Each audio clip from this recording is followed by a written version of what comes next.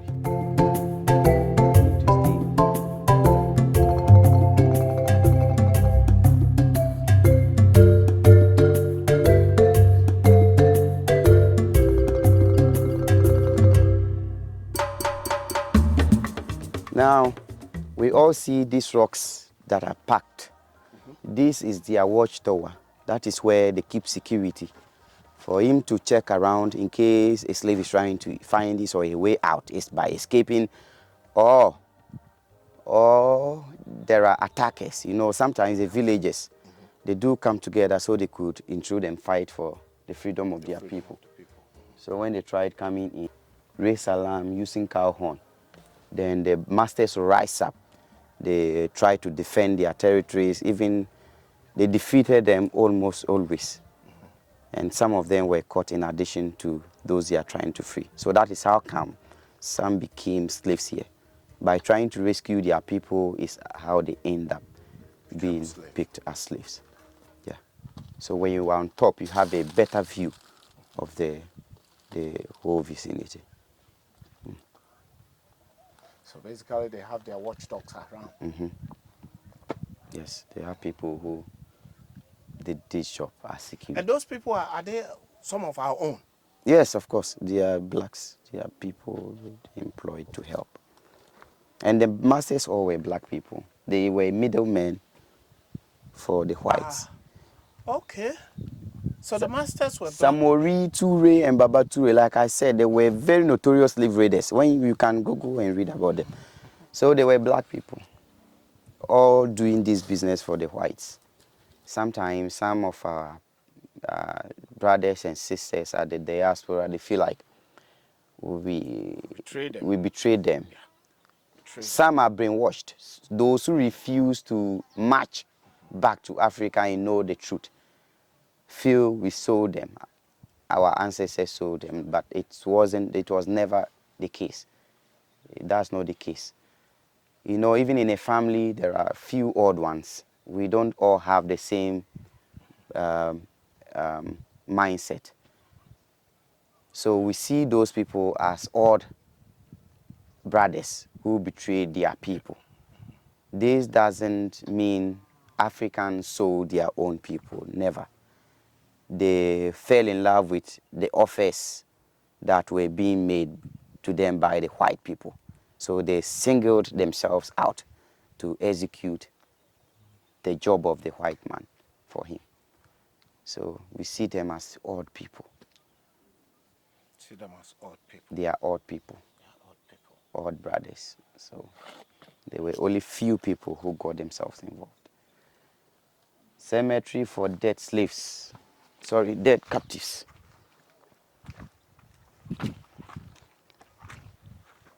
The captives that died, this is where they were laid to rest, which I don't believe they are resting, except until our brothers and sisters are all back. I don't think they will ever rest. We always wish they rest. They have an internal rest, but by then, until we all make it a point to come back home. All over the world? Yes. All over. We all put it at the back of our minds that when times permit, we should make it back home so our people will have rest. So this is where they were being laid. These are the graves, and they were buried mass graves. They can be 10 or even more than 10, 15, 20 in a grave. And this way of burial is even common amongst we the people of the Upper East or the North, because we have a specific grave that we dig in a circular form. The entrance is in a circular form, small, but inside there is open, so it's like a room. So when somebody died, they can lay you in. They don't put sand in it on you. They just cover it with a pot, then they make sure they seal it well. It can take years. It can be more than a decade. Decade? Yes, it can take more than a decade. They can open and add more. Yes. So it's common amongst us. It's today that times are changing. People are becoming Muslims and Christians. So these type of graves are still there, but they are not common anymore. As I said, guys, this is sad news, but we still have to hear what is happening here. Lastly, this is where we end our tour, the punishment rock. Those they believe were recalcitrant, they thought were recalcitrant. If you try to escape or you fight your master, you fight among yourselves, this is where your punishment will be given. So this is the way the punishment is done. Your legs in front of you, you'll be seated on it. Your legs in front of you across, your hands at your back across.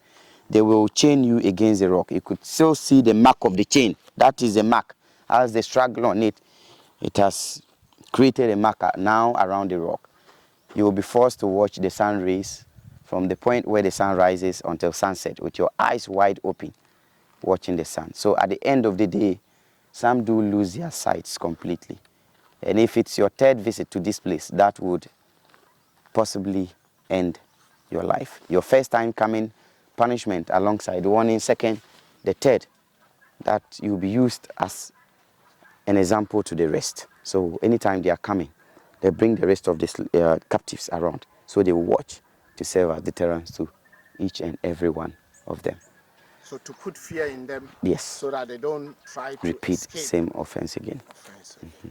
So this is where we end. On our way back.